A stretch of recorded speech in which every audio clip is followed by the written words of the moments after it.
Hello दोस्तों, मैं जाकिर हुसैन आपके अपनी जेडीएस क्लासेस करता हूँ। आइए हम स्टार्ट करते हैं क्लास 9 की एनसीईआरटी हिस्ट्री। और इस एनसीईआरटी हिस्ट्री में चैप्टर फर्स्ट है जिसमें हम पढ़ें फ्रांस की क्रांति। फ्रांस की क्रांति के अंतर्गत देखते हैं कि फ्रांस के अंतर्गत जो होता है कैसे लोगों के बीच आक्रोश फैलती है, कैसे जो है लुई सुलामा जो है राज सिंहासन पर बैठता है। ऑस्ट्रिया की राजकुमारी से शादी होती है, राजकोष खाली रहता है, राज सिंहासन संभालता है, देखता है राजकोष खाली रहता है। लोगों के ऊपर जो कर लगाए जाते हैं, लोगों के ऊपर जो कर लगाए जाते हैं वह जो है कर ज़्यादा लगाए जाते हैं।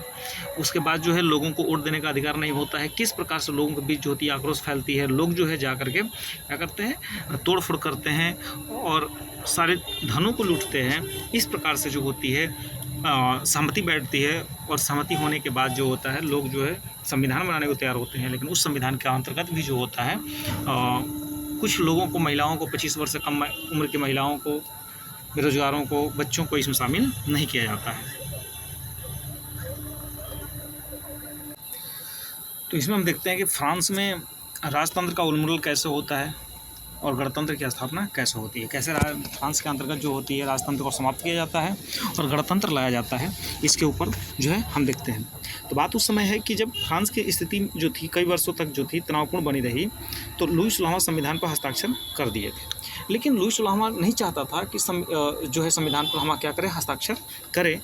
लेकिन क्या है देखिए यहाँ, परंतु प्रसा के राजा जो थे उनसे गुप्त वार्ता चल रही थी। फ्रांस की घटनाओं से अन्य पड़ोसी देशों के शासक भी क्या थे, चिंतित थे कि यदि आपस में क्या है तनाव है, यदि किसी देश के अंतर्गत जो हो रही है, अभी हमने देखा कि हमारे जो है बांग्लादेश के अंतर्गत हुआ, अभी कुछ पहले जो हुआ श्रीलंका के अंतर्गत जो हुआ, इस प्रकार से जो है तनावपूर्ण थी, ठीक है ना।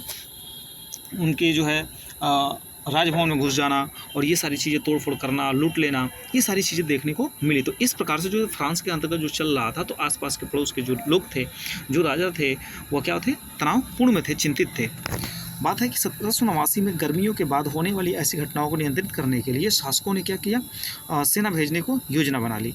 जब सेना भेजने की योजना बनाते हैं तो कहीं ना कहीं लगा कि अब स्थिति क्या हो गई, ज़्यादा तनावपूर्ण हो गई, क्योंकि लोग जो है ठीक ना वहाँ संभलने वाले नहीं हैं। अब सेना जाएगी तो उसको देख करके लोगों के अंदर जो होगी और जन आक्रोश होगी।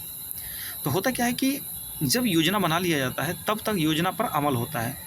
बात है अप्रैल 1792 में नेशनल असेंबली ने प्रसा एवं ऑस्ट्रिया के विरुद्ध युद्ध की घोषणा का प्रस्ताव पारित कर दिया। होता क्या है कि 1792 के अंतर्गत जो है नेशनल असेंबली जो है, ठीक ना, राष्ट्रीय असेंबली जो है, जो संसद है वो क्या करती है, प्रसा और ऑस्ट्रिया के बीच जो है क्या करती है, युद्ध की घोषणा का प्रस्ताव पारित कर देती है। अब जब प्रस्ताव पारित कर देगी तनाव क्या होगा, और बढ़ जाएगा। प्रांतों से हजारों स्वयं सेवी सेना में भर्ती होने के लिए जमा होने लगे। उन्होंने इस युद्ध को यूरोपीय राजाओं एवं कुलीनों के विरुद्ध क्या किया, जनता के जंग के रूप फैला दिया। अब यह युद्ध कैसे हो गया, यह युद्ध जो हुआ जब प्रस्ताव पारित कर दिया गया तो लोगों के बीच भ्रम फैला दिया गया कि यह जो युद्ध है वह कुलीन वर्ग और जनता, राजा एवं कुलीन वर्गों के बीच है। तब ऐसी बात लोगों को सुने तो सबके फैन होते हैं, ठीक ना। तो क्या हुआ, ये लोग लड़ाई में कूद पड़ते हैं। उनके होठों पर देशभक्ति के जो तराने थे उनमें से कवि राजेट द लाइल द्वारा रचित मर्सिले भी था। मर्सिले क्या है, तो यहाँ पर क्या है, मर्सिले जो है एक लिखी गई क्या है, रची गई क्या है, देशभक्ति गीत है। और वह किसके द्वारा है, तो राजेट द लाइल के द्वारा रचित गई है। यह गीत पहली बार मर्सिलेस के स्वयंसेवियों ने पेरिस की ओर कूच करते हुए, मतलब पेरिस की तरफ जब अपना मुख करते हैं कि पेरिस की तरफ चलते हैं, तो वह गीत क्या करते हैं, गाते हैं। इसलिए इस गाने का नाम मर्सिले हो गया, जो फ्रांस का राष्ट्रगान है। तो हमें एक चीज़ मिलता है कि यहाँ से मोस्ट टॉपिक क्या मिला कि मर्सिले क्या है, तो मर्सिले क्या है, एक फ्रांस की राष्ट्रगान है। यह किसके द्वारा लिखा गया है, तो रॉजर दी लाइल के द्वारा लिखा गया है। अब देखते हैं क्रांतिकारी युद्धों से जनता को भारी क्षति हुई। जब युद्ध होगी क्या होगा, क्षति तो होना ही है, आर्थिक कठिनाइयाँ हुई, झेलनी पड़ी। पुरुषों के मोर्चे पर चले जाने के बाद घर परिवार और रोजी रोटी की जिम्मेदारी औरतों के कंधों पर आ पड़ी। बहुत से पुरुष जो थे युद्ध में चले गए। जब युद्ध में चले गए तो जो घर की महिलाएं थी, जो घर की औरतें थी, उनके ऊपर पूरी जिम्मेदारी आ जाती है, ठीक है, रोजी रोटी चलाना, बच्चों को पढ़ाना, ये सारी चीज़ें जो थी उनके ऊपर आ गई।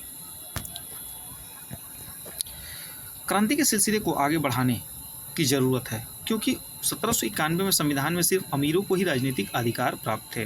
अब देखिए, जैसे हर देश में देखा जाए तो कहीं ना कहीं जो बात है संविधान की, कानून की बात है, तो कानून जो है सिर्फ गरीबों के लिए ही बना हुआ है, क्योंकि ये क्या है, मकड़ी की जाला है। यदि उसके अंतर्गत जो है बड़ा परिंदा जाएगा तो क्या करेगा, फाड़ के निकल जाएगा।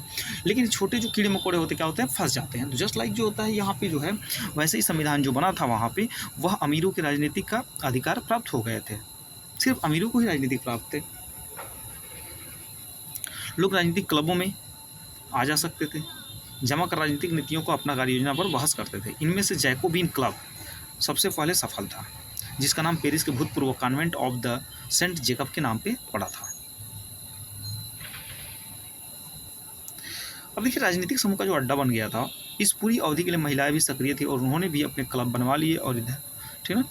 तो अब देखिए, जो जैकोबिन क्लब है, वह जैकोबिन क्लब के अंतर्गत क्या करते थे, ये राजनीतिक लोग जाते थे, वहाँ बैठते थे, ठीक है ना, पूरा तमाशा देखते थे और फिर क्या करते थे, अपने बात विचार करते थे। तो ये क्या बन गया था, एक राजनीतिक समूह का अड्डा बन गया था।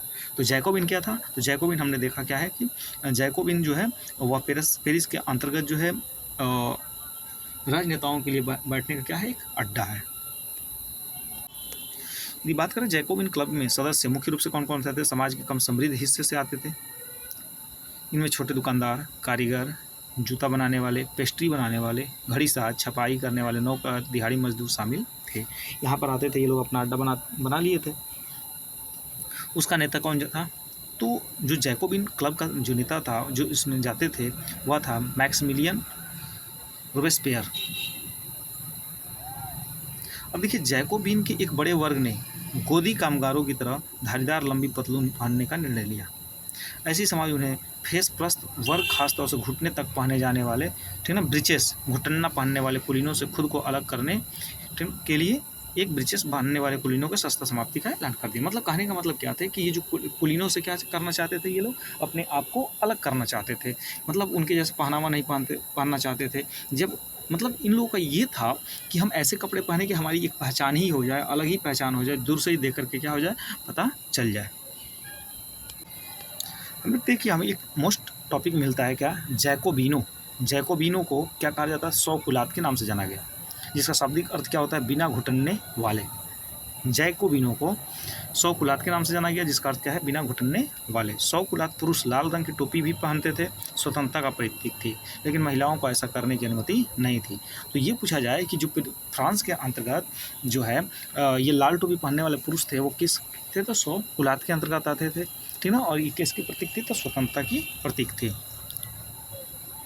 यदि बात करें 1792 में गर्मियों में जैकोबिन ने खाद्य पदार्थों की महंगाई एवं अभाव नाराज पेरिसवासियों को लेकर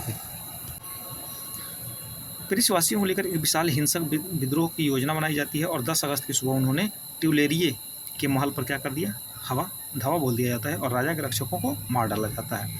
ये ट्यूलेरिये क्या है, एक महल है जहाँ पर राजा बैठता था। तो वहाँ पर क्या करते हैं ये लोग जो है, ठीक ना, जैकोबिनो जो है ये लोग क्या करते हैं, जाते हैं और जाने के बाद जो है राजा के जितने भी रक्षक हैं उन सबको मार गिराते हैं, क्योंकि आक्रोश फैला हुआ है। इनको जगह नहीं दिया गया है, संविधान बनाया गया तब भी जगह नहीं दिया गया है, इनके अंदर बात ही नहीं करी जाना है, उसमें घुसना दिया जाता है। अब देखिए होता क्या है कि बाद में असेंबली जो है, बाद में जो असेंबली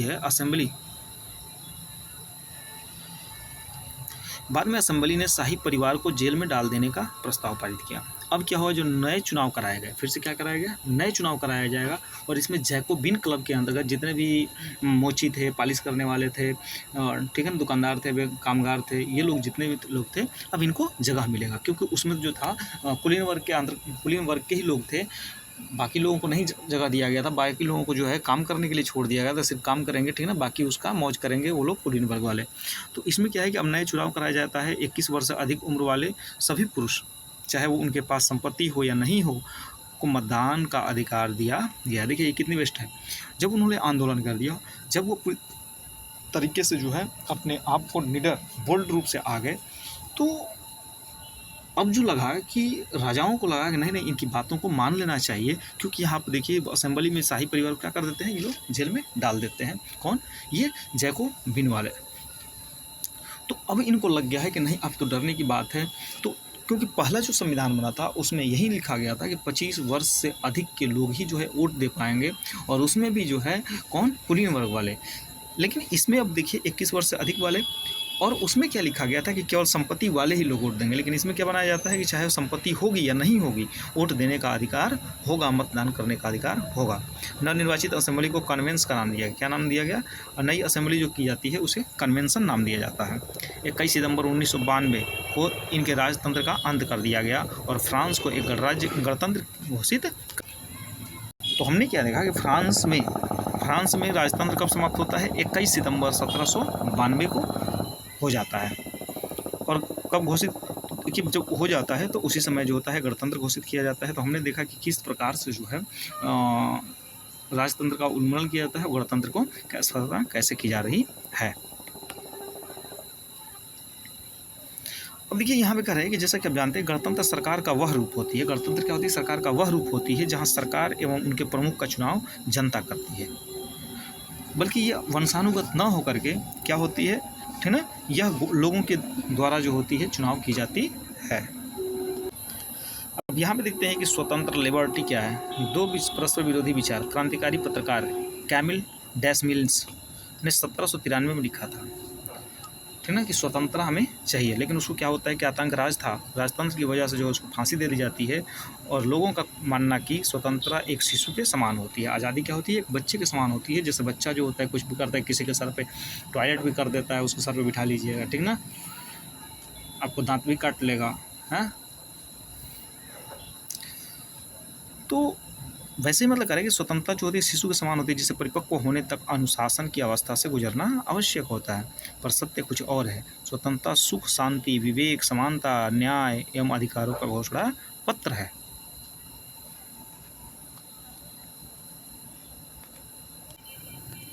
विषय हम पढ़ते हैं क्या है। स्वतंत्रता के अंतर्गत जो होती है, जब हम राजतंत्र का क्या कहते हैं उन्मूलन करते हैं और गणतंत्र की स्थापना करते हैं, तो उसके अंतर्गत आता है क्या? एक आतंक राज आता है। आतंक राज कब से कब तक चलता है? 1793 से लेकर 1794 तक के काल को आतंक युग कहा गया। आतंक युग कहा गया। अब देखते हैं क्यों कहा गया है। रोबेस्पियर ने नियंत्रण एवं दंड की सख्त नीति अपनाई। उसके हिसाब से गणतंत्र के जो भी शत्रु थे, ठीक ना, गणतंत्र के जो भी शत्रु थे, कुलीन, पादरी, मान्य राजनीतिक दलों के सदस्य, उसकी कार्यशैली से असहमति रखने वाले पार्टी सदस्य, उन सभी को गिरफ्तार कर जेल में डाल दिया गया और एक क्रांतिकारी न्यायालय द्वारा मुकदमा चलाया गया। और न्यायालय उन्हें दोषी पाता तो गिलोटीन पर चढ़ा करके उनका सिर कलम कर दिया जाता था। देखिए यहाँ पे कैसे सिस्टम है कि उनको फांसी दे जाती थी, सिर काट दिया जाता था। अब देखिए गिलोटीन क्या है। तो गिलोटीन क्या है? तो दो खंभों के बीच लटकते आरे वाली मशीन था, जिस पर रख करके अपराधी का सिर धड़ से अलग कर दिया जाता था। यही आतंक राज। देखिए कैसे घटना है। इस मशीन का नाम इसके आविष्कारक डॉक्टर गिलोटीन के नाम पर पड़ा था। डॉक्टर गिलोटीन जो थे, ये जो है आविष्कार किए थे इस मशीन का, और उस पर लेटा करके, दोनों खंभों के बीच लेटा करके उस पर आरा लटकती थी, जिससे क्या किया जाता था? लकड़ी की तरह चीर दिया जाता था, उनके गर्दन को काट दिया जाता था, अलग कर दिया जाता था। रोबेस्पियर सरकार ने कानून बनाकर मजदूरी व कीमती अधिकतम सीमा तय कर दी। गोश्त एवं पावरोटी की राशनिंग कर दी गई। किसानों को अपना अनाज शहरों में ले जाकर सरकार द्वारा तय कीमत पर बेचने के लिए बाध्य किया गया। ठीक है, ये सारी चीज़ें जो है क्या किया गया? लगा दिया गया। नहीं तो क्या होता कि देख रहे थे कि पावरोटी जो बेची जा रही थी, उस पावरोटी पर भी अनलिमिटेड पैसे लिए जा रहे थे कीमती, जिससे लोगों के बीच में क्या होता, पावरोटी के लिए झगड़ा हो गया, ठीक ना। ये पावरोटी के लिए क्या कर दिया? विद्रोह कर दिए। और यहाँ पे वही सरकार क्या कर रही है? गोश्त एवं पावरोटी पर क्या कर रही है? राशनिंग कर दी गई, ठीक ना, कि आपको जो है एक उचित मूल्य पर ही बेचना है। अपेक्षाकृत महंगे सफ़ेद आटे के इस्तेमाल पर रोक लगा दिया गया कि आप जो है महंगे सफ़ेद आटा नहीं बेचेंगे। साथ ही साथ क्या होता है कि सभी नागरिकों के लिए साबुत गेहूं से बनी और ये साबुत गेहूं से बनी बराबरी का प्रतीक माने जाने वाली समता रोटी खाना अनिवार्य कर दिया गया। मतलब ऐसा लगा कि कोई भी जो व्यक्ति जो होगा ऊंच नीच की भावना नहीं रखेगा, मतलब सबको समानता का अधिकार दिया जाएगा, सभी को एक जैसी बोलचाल और संबोधन में भी बराबरी का आचार व्यवहार लागू करने की कोशिश की गई। कब? जब जो है कन्वेंशन बनती है, जब जो है जैकोबिन का जो जैकोबिन जो है, जब गणराज्य स्थापित कर लिया जाता है जैकोबिन के द्वारा, तो उसने क्या नाम रखा था संसद का? कन्वेंशन। और उस कन्वेंशन में भाषण भी दिया जाता है और ये सारी चीज़ें जो है लगाई जाती है कि समता का रोटी खाना अनिवार्य है, साबुत गेहूं से बनी बराबरी का प्रतीक हो गई, आचार व्यवहार लागू किया गया, सबको बोलने का अधिकार दिया गया। और देखिए परंपरागत मानस्यू महाशय एवं मादाम महोदया के स्थान पर अब सभी फ्रांसीसी पुरुषों महिलाओं को सियोतेन मतलब नागरिक एवं सित्यून नागरिका के नाम से संबोधित किया जाने लगा। अब देखिए सितोयेन क्या है, तो नागरिक के लिए प्रयोग किया जाता था, और सितोइन किसके लिए, नागरिका मतलब महिलाओं के लिए प्रयोग किया जाता था। जैसे मानस्यूर क्या है, महाशय के लिए, और मदाम जो प्रयोग किया जाता था वो महोदया का प्रतीक था। चर्च भी बंद कर दिया गया है, और क्या बना दिया गया, भवन भी बना दिया गया। भवन को बैंक बैरक या दफ्तर बना दिया गया है। अब आइए देखते हैं हम क्या फ्रांस के अंदर महिलाओं के लिए भी कोई क्रांति हुई। हाँ, महिला शुरू से क्या करती, फ्रांसीसी समाज में इतने जो थी परिवर्तन लाने की कोशिश कर रही थी कि जिसकी वजह से जो है क्या करती थी कि उनकी उम्मीद यही थी कि भागीदारी क्रांतिकारी सरकार को उनका जीवन सुधारने हेतु ठोस कदम उठाने के लिए प्रेरित करेगी। मतलब बार बार यही सोचती थी कि जो भी सरकार बनेगी हमारे लिए क्या करेगी, उचित कदम उठाएगी। लेकिन ऐसा नहीं होता था, क्योंकि तीसरे स्टेटस की जो महिलाएं थी, ठीक ना, पादरी वर्ग था, कुलीन वर्ग था, और जो तीसरे स्टेटस की महिलाएं थी वह क्या करती थी, सिलाई कढ़ाई बुनाई करती थी, ठीक ना, कपड़ों की धुलाई करती थी, बाजारों में फल माला बेचती थी। तो इनको क्या था, जो देखिए देश के अंतर्गत जो लोग गरीब हैं वही लोग चाहते हैं क्या हो कि हमें सरकार से बहुत उम्मीदें लगाए रखते हैं, लेकिन जो लगाता उम्मीद कोई और है, खाता कोई और है। पारित किसी और के लिए किया जाता है, खा जाता है कोई और समाज के अंतर्गत। बहुत सारी महिलाएं जो थी वेश्यावृत्ति करती थी। क्या करती थी, वेश्यावृत्ति करती थी, देह व्यापार करती थी। ठीक है, महिलाएं जो थी देह का क्या करती थी, व्यापार भी करती थी। तो वेश्यावृत्ति करती थी, जिससे उनका क्या करती थी, अपने मतलब घर को चलाने के लिए वेश्यावृत्ति भी करती थी। अधिकांश महिलाओं के पास पढ़ाई लिखाई तथा व्यावसायिक प्रशिक्षण के मौके नहीं थे। केवल कुलीनों की लड़कियां तथा तीसरे स्टेटस के धनी परिवारों की लड़कियां ही कन्वेंट में पढ़ सकती थी। इसके बाद उनकी शादी कर दी जाती थी। कामकाजी महिलाओं को अपने परिवार का पालन पोषण भी करना पड़ता था, जैसे खाना पकाना, पानी लाना, लाइन लगाकर रोटी लाना और बच्चों की देख रेख आदि करना। उनकी मजदूरी पुरुषों की तुलना में क्या थी, बहुत कम थी। आज भी जो देखते हैं हम कि कहीं काम चल रहा है तो वहाँ पे महिलाओं की मजदूरी अलग है, पुरुषों की मजदूरी क्या है, अलग है, हालांकि काम क्या है, समान है। महिलाओं ने अपने हितों की हिमायत करने के लिए, चर्चा करने के लिए खुद को राजनीतिक क्लब शुरू किए, क्योंकि महिलाएं भी सोची कि अब जब तक जो है हम लोग अपना क्या करेंगे, क्लब नहीं चलाएंगे, अपना हम जो है अपना क्लब नहीं खोलेंगे, अपना वहाँ पे हम राजनीतिक चर्चा नहीं करेंगे, तब तक हमारा अधिकार मिलने वाला नहीं है। तो देखिए फ्रांस के विभिन्न नगरों में महिलाओं के क्लब लगभग 60 अस्तित्व में आए, 60 क्लब जो है अस्तित्व में आए। देखा गया कि महिलाएँ जो है अपनी क्या कर रही हैं, क्लब चला रही हैं, लोगों को इस अपने अधिकार के लिए क्या कर रही हैं, प्रेरित कर रही हैं।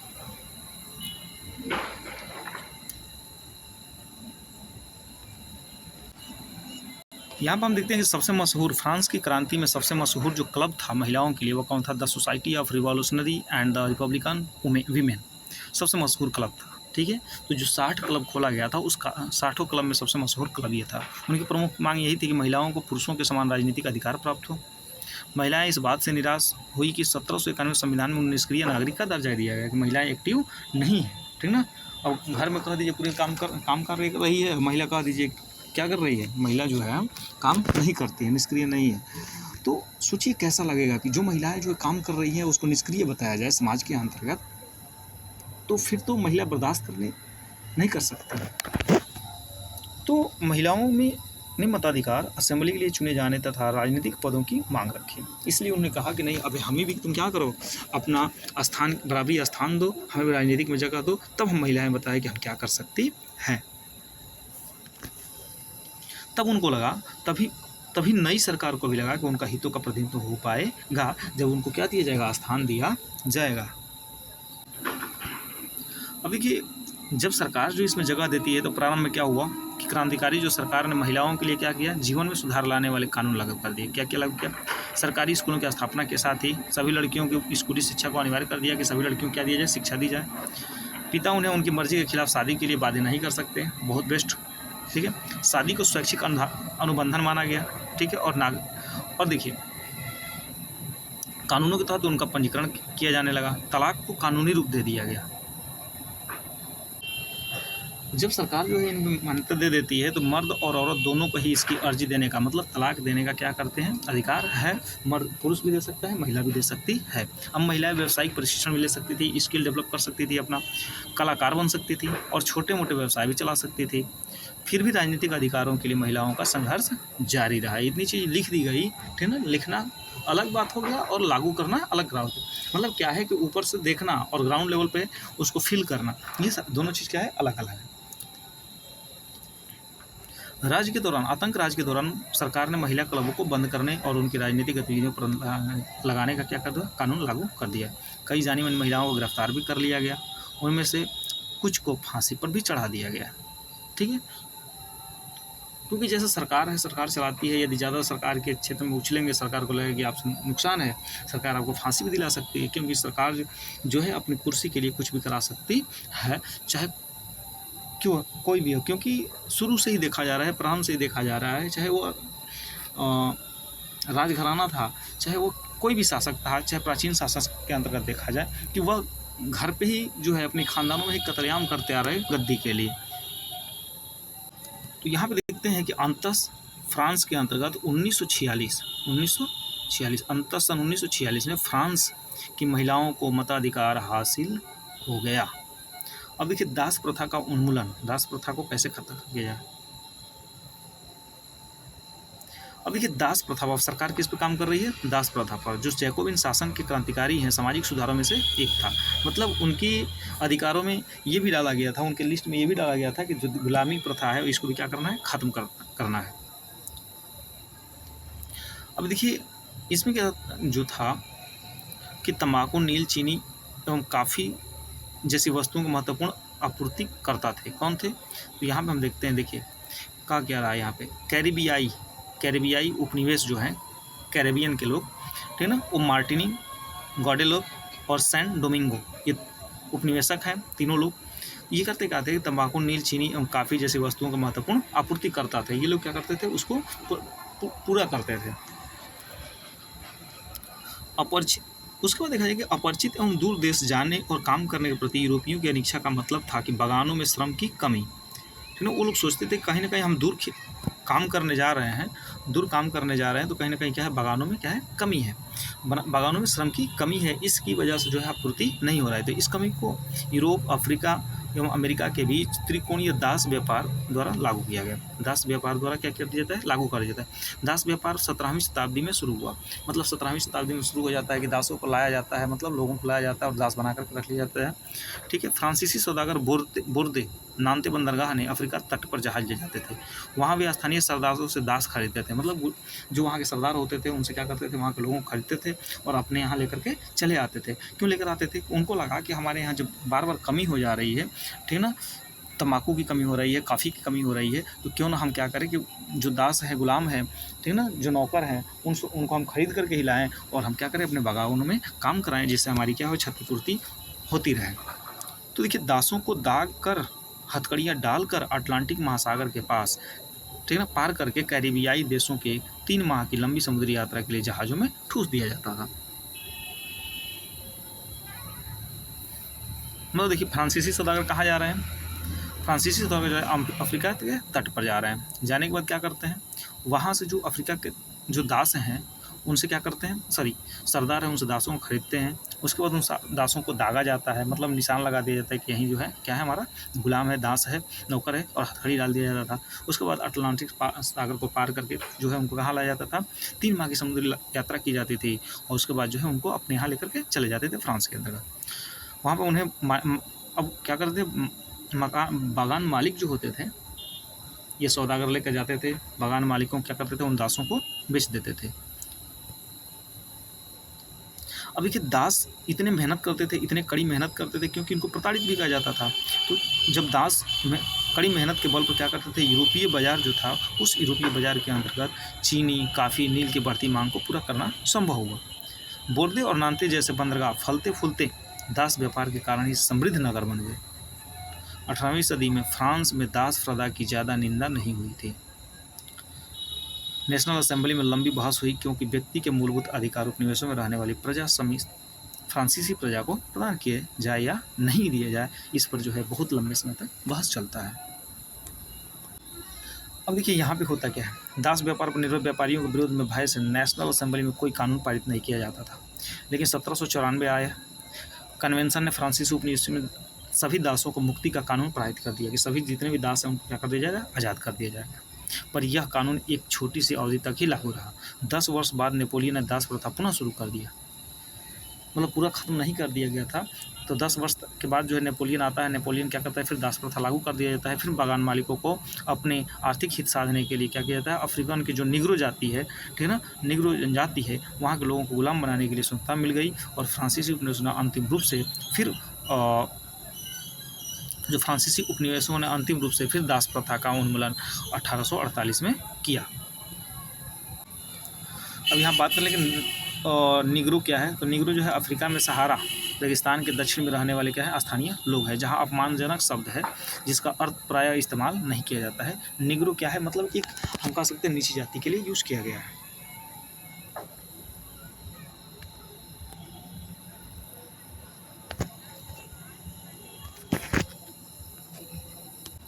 अब आइए देखते हैं कंक्लूजन क्या निकला इस फ्रांस की क्रांति में।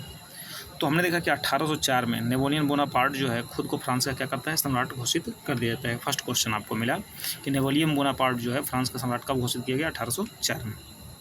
उसके बाद जब हो जाता है तो उसने पड़ोस के यूरोपीय देशों की विजय यात्रा शुरू कर दी। पुराने राजवंशों को हटाकर नए साम्राज्य बनाए। उनकी बागडोर अपने खानदान के लोगों के हाथ में दे दी गई। नेपोलियन खुद को यूरोप के आधुनिकीकरण का अग्रदूत मानता है, ठीक ना। तो यह भी कहा जाए कि यूरोप के आधुनिकीकरण का अग्रदूत कौन अपने आप को मानता है, तो नेपोलियन मानता है। उसके बाद क्या है, उसने अपने निजी संपत्ति की सुरक्षा के लिए कानून भी बना लिए। दशमलव पद्धति नापतोल की एक समान प्रणाली भी लागू कर दी गई। उसके बाद क्या है, शुरू होने में बहुत सारे लोग नेपोलियन ये शुरू में बहुत सारे लोग जो थे नेपोलियन को मुक्तिदाता लगता था। नेपोलियन क्या लगता था, मुक्तिदाता लगता था। ऐसा लोगों को लगता था कि नेपोलियन जो है हमें क्या हमें आज़ाद करने वाला है। उससे जनता को स्वतंत्रता दिलाने की उम्मीद थी, पर जल्द ही उसकी सेनाओं को लोग हमलावर मानने लगे। आखिरकार 1815 में वाटरलू के भी युद्ध हुआ था। कब, 1815 में। उसकी क्या होती है, नेपोलियन की हार हो जाती है। यूरोप के बाकी हिस्सों में मुक्ति और आधुनिक कानूनों को फैलाने वाले उसके क्रांतिकारी उपायों का असर की मृत्यु के काफ़ी समय बाद सामने आ गया। आगे देखते हैं हम औपनिवेश समाजों में औपनिवेशिक समाजों में देखा जाए तो संप्रभु राष्ट्र राज्य की स्थापना के अपने आंदोलनों में दासता से मुक्ति के विचार को नई परिभाषा दी। टीपू सुल्तान और राजा राममोहन राय क्रांतिकारी फ्रांस में उपजे विचारों से प्रेरणा लेने वाले दो ठोस उदाहरण थे। उन्होंने देखा कि फ्रांस के अंतर्गत जो है, ठीक ना, कितने अच्छे तरीके से लोग जनविद्रोह कर दिए। जनविद्रोह करने के बाद जो है राजतंत्र को हटाकर गणतंत्र ला दिए, ठीक ना, अपने अधिकार को भी प्राप्त कर लिए। तो इनको जो थी टीपू सुल्तान को और राजा राममोहन राय को क्या मिली, एक बहुत ही बेहतरीन संदेश मिला। राजा राममोहन राय उस समय यूरोप में फैल रहे नए विचारों से प्रभावित होने वाले में से एक थे। इनको भी क्या हुआ, राजा राममोहन राय जो है प्रभावित हुए। अब बताएंगे कि राजा राममोहन राय ने किसकी स्थापना किया था। अब बताएंगे राजा राममोहन राय ने किस समाज की स्थापना किए थे।